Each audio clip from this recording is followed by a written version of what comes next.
Cumprimento os irmãos com a paz do Senhor. Abra sua Bíblia no Evangelho de Jesus, escreveu João, capítulo 11.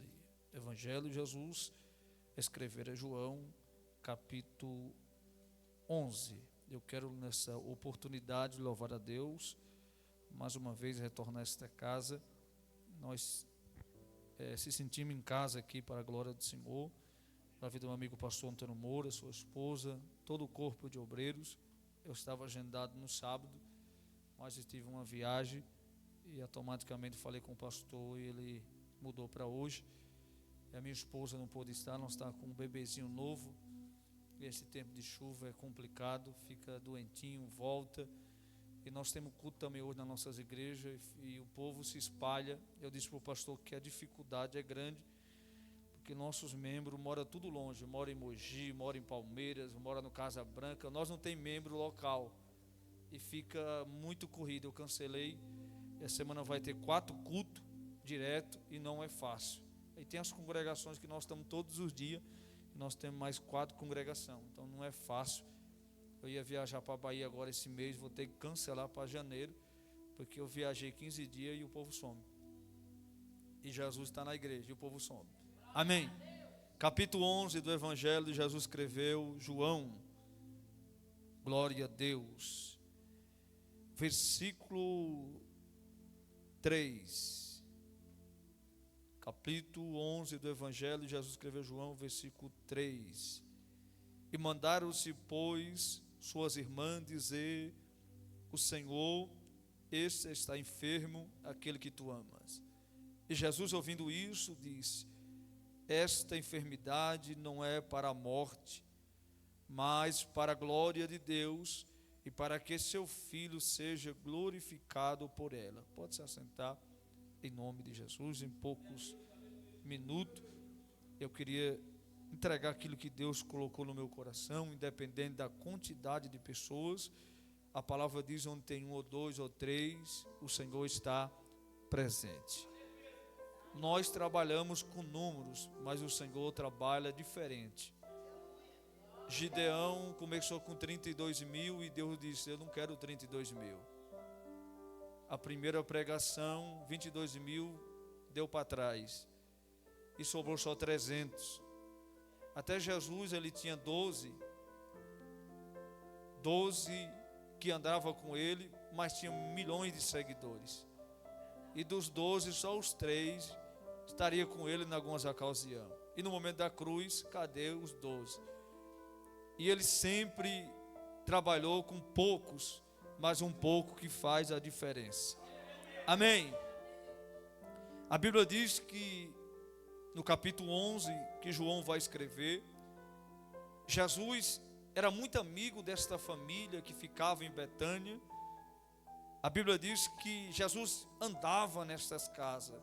Toda vez que Jesus se aproximava da aldeia de Marta e Maria e de Lázaro, Jesus fazia questão de repousar nesta casa, de almoçar. No capítulo 10 que Lucas escreve, 40, a Bíblia diz 39, 38, 40. A Bíblia diz que Jesus está na casa de Marta e Maria, na aldeia. E elas fizeram um grande banquete para Jesus. Depois do banquete, a Bíblia diz que Marta ela vai organizar a casa e a Maria vai aos pés o adorar. Lucas escreve no capítulo 10, versículo 37, no 39, ela está nos pés de Jesus. O que me chama a atenção é que a casa que Jesus mais andou foi a casa de Marta e de Maria. E por que Jesus gostava de estar nesta casa? Primeira coisa que acontecia nesta casa era a organização. E segundo, a adoração. Jesus, para permanecer numa casa, tem que ter organização e tem que ter adoração. Uma casa sem organização, Jesus não volta mais. Uma casa bagunçada, ele não volta mais. Uma casa desconcertada, ele não volta mais. Agora, se a casa está consertada, tem organização e tem adoração, ele faz questão de ficar nesta casa. Por isso que ele amava passar nesta casa. Muitos pregadores batem em Marta, porque Marta ficou ansiosa, ela foi cuidar de organizar a casa. A Maria, certo, foi a melhor parte, que é a adoração. Mas eu entendo também que tem que ter organização e adoração. Tem igreja que é tudo organizado, mas não tem a presença de Deus. É tudo bonito, é tudo parede bonita, é luz para cá, é farol para lá, é pisca-pisca para lá, tudo bonito. Mas termina o culto, você vai para casa vazio, porque não tem a presença de Deus. Mas também tem igreja também que é um pula para cá, mas todo mundo consertado, tudo no pecado, o homem no pecado, o pastor no pecado, a missionária no pecado, e aí diz que Deus está presente, acaba o culto, ninguém entende o que foi pregado. Então, a casa tem que ter organização e adoração. Por isso que Jesus amava estar nessa casa. Essa ocasião, Jesus estava num banquete. Era uma festa. Estava tudo bem na casa de Marta e de Maria. Mas no capítulo 11, o cenário é diferente. Jesus não está na casa. Jesus não estava presente na casa. Lázaro fica doente. Jesus está mais ou menos um dia de viagem. No capítulo 11, 10 de João, Jesus está a 3 quilômetros da aldeia de Marta e Maria. No capítulo 11, Jesus já está a um dia de caminhada. Observe que Jesus não estava e Lázaro está doente, à beira da morte. Marta e Maria mandam um mensageiro até Jesus. Esse mensageiro anda um dia de viagem. É um dia de viagem para chegar aonde Jesus estava.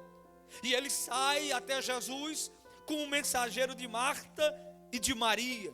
Mas ele vai retornar com um mensageiro de Cristo. Eu quero profetizar nesta noite. Eu não sei que tipo de mensageiro você chegou aqui. Qual foi a mensagem que você trouxe da tua casa, da tua família, para entregar para Jesus? Mas eu tenho uma resposta de Deus, que você vai sair para a tua casa como um mensageiro de Jesus e com uma resposta de Jesus. Quando ele chega até Jesus, observe que a Marta dá um recado, e o recado é esse: diga ao Senhor que aquele que tu amas, ou teu amigo, está doente. Observe que no texto, pastor Andréia, em nenhum momento Marta e Maria convidam Jesus. Observe que no texto, a Marta não manda o recado para Jesus ir na sua casa. Ela só manda dizer que seu amigo, aquele que tu ama, está doente. Mas em nenhum momento ela convida. Por que ela não convida Jesus? Porque a Marta e a Maria eram amigas de Jesus. Elas achavam, porque tinham uma intimidade com Jesus, ele ia a hora que ela quisesse. E não é na hora que nós queremos, é na hora que ele quer. Nós pensamos que ele tarda, e ele não tarda. Muito diz que ele tarda, ele não tarda, ele só vem na hora certa. É nós que não entendemos o propósito de Deus. O propósito de Deus muitas vezes é o contrário daquilo que nós esperamos. E o que eu acho lindo é, Jesus não volta com ele. Jesus fica mais 2 dias lá. Só que a resposta de Jesus para aquele homem é que esta enfermidade não será para a morte, mas para que Deus seja glorificado, o Filho de Deus seja glorificado por ela. E aqui que eu acho lindo, quando Jesus dá o recado, o homem já está morto. Quando aquele homem chega até Jesus, o homem já está morto. Como Jesus diz para ele que ele não vai morrer, se ele já está morto? Vamos contar. Quando aquele homem volta, a Bíblia diz que quando ele chega, Jesus fica 2 dias, amém? Então um dia que aquele homem chega, um dia de volta, 2 dias de Jesus dá quantos dias? 4. E o homem já estava 4 dias? Morto. Ou seja, quando Jesus manda o recado, dizendo que essa enfermidade não era para a morte, o homem já estava morto. E observe que alguns versículos depois, quando Jesus está conversando com o discípulo, querendo convocar o discípulo para ir até onde Lázaro estava, o discípulo diz: Tomé, nós vamos para morrer contigo, porque os judeus estavam procurando para matar Jesus. E a Bíblia diz que Jesus disse para eles que Lázaro estava morto, porque ele já sabia que ele estava morto. Mas o que não entendo é, como Jesus sabe que ele está morto, ele diz que essa enfermidade não será para a morte. Na Bíblia do linguagem do dia de hoje, que é bem próximo ao original, está escrito assim: o final dessa enfermidade não será para a morte. O que eu entendo com isso? Morreu, mas não chegou ao final ainda. Morreu, mas não tem um ponto final na história dele ainda. E a Bíblia diz que esta morte, esta enfermidade é para o nome de Jesus ser glorificado. Já vou te liberar uma profecia. Esta prova que você está passando não é para te matar, não é para te desviar, não é para destruir a tua família, o teu casamento. Não, esta prova é só para Jesus ser glorificado através da tua luta. Essa prova é para Jesus ser glorificado. Pastor, eu estou passando um momento difícil financeiro na minha vida. Não se preocupe não, que esta luta é só para Jesus ser glorificado. Como assim, pastor? Deus vai mudar teu cenário, a tua história, e o testemunho é contado e o nome dele é glorificado. Pastor, eu estou passando uma prova no meu ministério. A minha chamada não está fluindo. Parece que está tudo fechado. É Deus dizendo para você: meu filho, acalma. Meu nome vai ser glorificado, porque as portas vão se abrir. O teu ministério vai crescer. O nome de Jesus será glorificado. Nós não entendemos as provas que nós vivemos. Nós não entendemos porque das lutas. Eu disse meu amigo pastor Antônio Moura essa semana, e eu comecei a orar e comecei a desabafar com Deus. 10 anos pastoreando. E eu disse: Senhor, eu vejo o fulano na bênção financeira, e aquele negócio todo, e eu uma prova para pagar um aluguel é caro, uma dificuldade terrível. E eu comecei a falar com Deus, pastor. Aí Deus soprou no meu ouvido e falou assim: lembra da história de Paulo? E eu preguei domingo na igreja. No capítulo 16, Paulo quer ir pregar na Ásia. O Espírito Santo não deixou. Ele passa mais uma cidade, quer ir para outra, pregar a palavra, e o Espírito Santo impede deles ir. E quando ele dorme, ele tem uma visão com Deus, que era para ir para a Macedônia. Para quê? Para sofrer. Aonde ele ia pregar, ele não ia sofrer, mas Deus não deixa ele ir. Agora ele vai para a Macedônia para sofrer, apanhar numa praça, levar chicotada e preso como um bandido, por expulsar o demônio de uma jovem. E eu comecei a ler a Bíblia, e Deus falou: lembra de Paulo? E aqui eu entrego o recado para esta igreja. A igreja de Corinto era a igreja mais pentecostal que tinha. É a igreja que tem os 9 dons espirituais. A igreja que Paulo mais se doou, mas foi a igreja mais grata no ministério de Paulo. Paulo vai rebater, e o povo de Corinto começa a rebater com Paulo, porque não queria ajudar Paulo no financeiro. E Paulo vai dizer: o doutor não estudou e ele ganha daquilo que ele estudou. O advogado não estudou e ele ganha daquilo que estudou, porque eu não posso participar do altar do Senhor. Paulo fica tão injuriado que ele vai fazer tendas. Mas quando Paulo está preso, essa igreja que ele levou chicotada, que é a igreja de Filipe, foi a única que mandou oferta para ele. A parceria de Paulo com a igreja de Filipenses. E eu entendi algo como pastor: nem toda igreja que nós pagamos preço vai nos reconhecer e vai nos querer ajudar. Eu disse: meu Deus do céu, e se a igreja de Corinto não quis ajudar Paulo, quem sou eu? Aqui fica um recado para esta igreja: é mais fácil uma que não sofreu tanto que vai ajudar do que de dentro. Deus envia de fora para ajudar do que pessoas que estão dentro. E aí, quando nós fechamos a porta, é os primeiros a levantar e dizer: não teve coragem. Porque pastor, se ele parar, ele não tem fé. Se ele continuar, o povo não ajuda, e o povo não tem fé para ajudar. Pastorear, irmãos, é o mais difícil que tem no ministério. Pregar é diferente.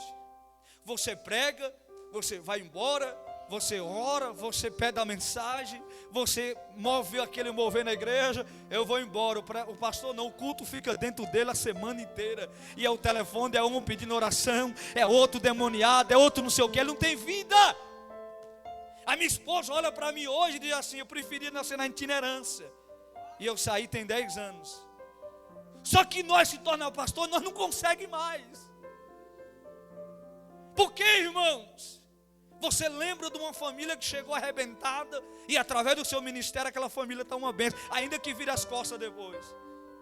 Ministério é isso, é sofrimento. Uns Deus chamou para ser rico, uns Deus chamou diferente, mas cada um tem um chamado. Glória. Até o ministério de Jesus conversando e tinha uns camaradas querendo seguir ele, e na obra missionária, e Jesus dizia assim: você quer ir? Você tem certeza que você quer ir comigo? Quero. O filho do homem não tem onde repousar a sua cabeça.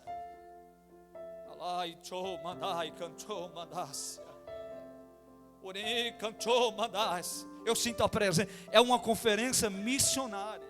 E aqui, para nós encerrar, o mensageiro volta todo alegre. Por quê, pastor? Porque a resposta de Jesus era que o homem não ia morrer. Quando ele chega na aldeia, o homem está morto. E aí, como é que ele vai falar para esta família que o homem não ia morrer se ele está morto? Tem momento, irmão, que nós se cala, nós não sabemos nem o que falar. A prova é tão grande, irmão, que é melhor nós calar do que nós abrir a boca. A luta é tão grande que é melhor nós ficar calado, só dobrar o joelho, fazer igual Ana, só bater os lábios, que Jesus é aquele que resolve por nós. Eu queria estar lá para saber o que foi que aquele homem falou. Eu não sei se ele falou ou se ele ficou calado. Eu creio para mim que ele nem falou, porque o homem já está morto. E aí Jesus vai, depois de 2 dias, mais um dia de caminhada, porque a Bíblia diz que Jesus, quando os Tomé fica sem querer ir, porque vai morrer com Cristo, ele diz assim: o caminho é de um dia, é de dia que nós vamos andar, não é de noite, está escrito. E Jesus também diz assim: eu me alegro de não estar lá. Como que Jesus, sabendo que lá está morto, ama Lázaro, e ele diz assim: eu me alegro de não estar lá. Por quê? Porque se ele tivesse, ele não tinha morrido. E se ele não está morrido, o nome dele não era glorificado. Você entendeu porque você está nessa prova? Se você não tivesse nessa prova, o nome dele não seria glorificado. É uma honra para nós ter prova para Jesus ser glorificado. Todo mundo quis que ele morresse por nós, mas nós não queremos entrar numa prova para o nome dele ser glorificado. E observe que quando ele volta, capítulo 11 de João, versículo 21, quem encontra Jesus é Marta. E a Marta vai dizer: se o Senhor tivesse aqui, meu irmão não teria morrido. É a mesma coisa que Jesus diz assim: eu alegro de não estar lá, porque se tivesse, ele não tinha morrido. E se ele não tinha morrido, o nome dele não é glorificado, os judeus iam prender ele. Você entendeu que a morte de Lázaro só ajudou Jesus a não morrer no período que não era o tempo de morrer? A Bíblia diz que a Marta chega no versículo 21, está longe da aldeia ainda. A Marta vai encontrar. Onde é que a Maria está? A Maria está em casa, sentada. Sabe o que eu aprendo aqui? Adorador, Jesus vai atrás. Mas quem não é adorador fica batendo cabeça para lá e para cá e não sabe nem onde congrega mais. Quem é adorador, Jesus, ele vai atrás. Por quê? Quem não é adorador, Jesus não gosta de conversar. Por quê? Quando a Marta chega, que diz: se o Senhor tivesse aqui, meu irmão não teria morrido. Em seguida ela diz no versículo 22: mas eu sei que tu tens o poder, que tudo aquilo que tu pediu teu pai, ele vai fazer. Em seguida Jesus diz assim: Marta, ele há de ressuscitar. A Marta em seguida já diz: eu sei, Senhor, mas no último dia da ressurreição. Entenda que a Marta acredita e desacredita, acredita e desacredita. Uma hora ela crê e outra hora ela não crê. No versículo 22 ela diz que ele tem o poder e tudo aquilo que ele fazer com o nome do Pai, o Pai vai fazer. Mas quando Jesus disse que ele há de ressuscitar, ela já não crê mais. Sabe aquele culto que você vem numa prova terrível, dentro da tua casa, na tua família, no teu chamada, e no culto Deus usa o pastor, o pregador, o cantor, que seja, você levanta a mão e chora, e eu creio, mas quando você sai da porta ou chega em casa, que vê o cenário, você não acredita mais. Nós saímos do culto, o culto só falta chegar no teto, bater a cabeça no teto, aquele Pentecostes que é maravilhoso, e você recebe, e Deus falou contigo, e você chora, mas quando chegar em casa, que o cenário é outro, você já passa a não acreditar mais. Mas eu tenho uma palavra de Deus para você. Deus não precisa que você crê para Ele fazer. Eu vou repetir. Deus não precisa que você crê para Ele fazer. O poder dele é maior do que você crê. A Marta não creu, mas Ele não fez? Fez. A Sara não acreditou que ia ter o Isaac. Ela riu, mas ela teve o Isaac. O Zacarias, no capítulo 1 de Lucas, está no tempo, o anjo disse que a Isabel vai ter filho, ele não acredita, mas teve filho. Deus não precisa que você acredite, Ele faz quando Ele quer, na hora que Ele quer, do jeito que Ele quer. O diabo não pode impedir, nada vai impedir o que Deus tem preparado para você. E eu encerro, é diferente de você profetizar, na qualidade de profeta, com autoridade de profeta. Você sabe da situação daquela família, e você chega numa casa e diz: irmã, você crê que eu vou profetizar? É totalmente diferente. Mas quando Deus quer fazer, irmãos, é totalmente diferente. Glória a Deus. Lembra que quando Elias, no capítulo 17, ele profetiza que nem orvalho nem chuva sobre a terra? Não foi Deus que mandou ele profetizar. Em nenhum momento Deus mandou. Foi ele, na autoridade de profeta, na ousadia. E ele olhou o cenário de Israel, que o povo adorava Baal quando chovia. E ele disse: não, eu vou mudar essa história. Eu sou homem de Deus. Deus não vai chover, e Deus não choveu. Só que ele pagou um preço, porque ele foi para o Querite, passou um período de ser morto, foi cuidado por corvos, o ribeiro se secou. Mas quando ele chega na viúva, o cenário é diferente. Quando ele chega na viúva, ele vê que a mulher não tem alimento, não tem mais refeição, é a última comida. E aí ele diz: faz primeiro para mim. Quando ele diz isso, aí Deus toma a boca dele. Aí é diferente. Assim diz o Senhor: que a farinha da panela não se acabará, e o azeite da botija não faltará, até o dia que o Senhor... É totalmente diferente. Quando é Deus, é diferente. E eu encerro. Jesus diz assim: Marta, a conversa com você não está legal, chama Maria. Maria é melhor para conversar. Jesus manda Marta chamar Maria. Vai Marta chamar Maria. Jesus não podia entrar na casa. E quando chega lá, Marta chama de canto e diz: sabe quem está te chamando aí? Jesus. E quando a Maria encontra Jesus, no versículo 32, se você ler na sua Bíblia, a palavra do versículo 21 é a mesma coisa. Se o Senhor estivesse aqui, meu irmão não teria morrido. Observe para você pegar. O versículo 21 do capítulo 11, escreveu João, está escrito com Marta conversando com Jesus: se o Senhor estivesse aqui, meu irmão não teria morrido. Versículo 32, agora é Maria dizendo a mesma palavra. Ei, a conversa é a mesma, mas a atitude é diferente. Eu vou repetir: a conversa é a mesma, mas a atitude é diferente. Por quê, pastor? O versículo 32, primeiro Maria se prostra, para depois falar com ele. No versículo 21, você não vê Marta, nenhum momento Marta se prostra. A conversa é a mesma, o glória é o mesmo, o aleluia é o mesmo, a rajada de língua é o mesmo, só que a atitude muda. Não é a adoração que vai dizer quem você é. Não. Não é o que você prega que vai dizer que você é, não. Não é o que você canta que vai dizer que você é, não. É a tua atitude que vai te dizer quem você é. Glória. E a conversa é boa, até é tão boa que Jesus chora, conversando com Maria. E ele diz: cadê? E ela diz: vem e vê. E quando chegaram no sepulcro, O Lázaro já está enterrado. E Jesus conversa, chama Marta e diz: Marta, tirai a pedra. Por que ele não manda Maria tirar a pedra?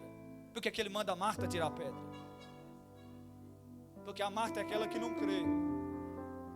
Aí ela diz: Senhor, já está 4 dias, já cheira mal. Versículo 40: se creres, verás a glória de Deus. Versículo 40: eu não tenho dito, Marta? Já tem dito faz uns minutos. Se você crer, verás a glória de Deus. Mas é Jesus dizendo: ainda que você não crê, você vai ter que ver a minha glória. A Marta não crê. Olhe para mim aqui, eu encerro. A Marta não crê, mas obedece. Ela manda tirar a pedra. Quem deu a ordem para tirar a pedra foi Marta. Jesus deu a ordem para Marta tirar a pedra. Mas segunda ordem é Marta que manda os homens tirar a pedra. Eu não sei quantos, mas ela mandou outras pessoas tirar, porque ela não tinha força para isso. Mas ela não creu, mas obedeceu. É melhor você não crer e obedecer. Eu vou repetir. Não adianta crer se não tem obediência, porque o milagre não vem por crer, o milagre vem por obedecer. Se você passar na rua, todo mundo crê, mas ninguém obedece. Todo que conhece a palavra de Deus diz: eu creio. Capítulo 9 de Marcos, quando Jesus desce no monte, aquele homem com filho endemoniado, e os discípulos não puderam expulsar, Jesus chega até o Pai e diz: se você crê, e ele diz assim: eu tenho fé, eu creio, mas ajuda a minha falta de fé. Então observe que é melhor não crer, mas obedecer. A Bíblia diz que Jesus chama o nome de Lázaro. Lázaro sai para fora. Por que Jesus chama o nome? Porque todos do Velho Testamento estavam no mesmo local, no seio de Abraão. Se ele não diz um nome, automaticamente os que estavam mortos iam querer ressuscitar, iam querer sair. Automaticamente Eliseu, Elias, Moisés, estão todos lá. Por isso que ele chama o nome de Lázaro. Porque se não chama, a porta está aberta, está liberado. O primeiro que quiser sair, sair. Mas quando ele chama por nome de Lázaro, como é que ele ia escutar? Ele está morto, mas representando o seio de Abraão, Deus chama o nome. Parece que eu vejo, não está na Bíblia, o Lázaro, quando ouve a voz de Jesus, quem sabe ele chega até o pai da fé Abraão e diz: pai da fé Abraão, foi muito bom nós conversar 4 dias, mas eu conheço essa voz é melhor do que a sua. Quem sabe ele chega a Elias, aos profetas, e diz: foi muito bom a comunhão de 4 dias, mas eu estou indo embora, porque quem está me chamando é o Salvador, é Jesus. Que Deus abençoe. Glória a Deus.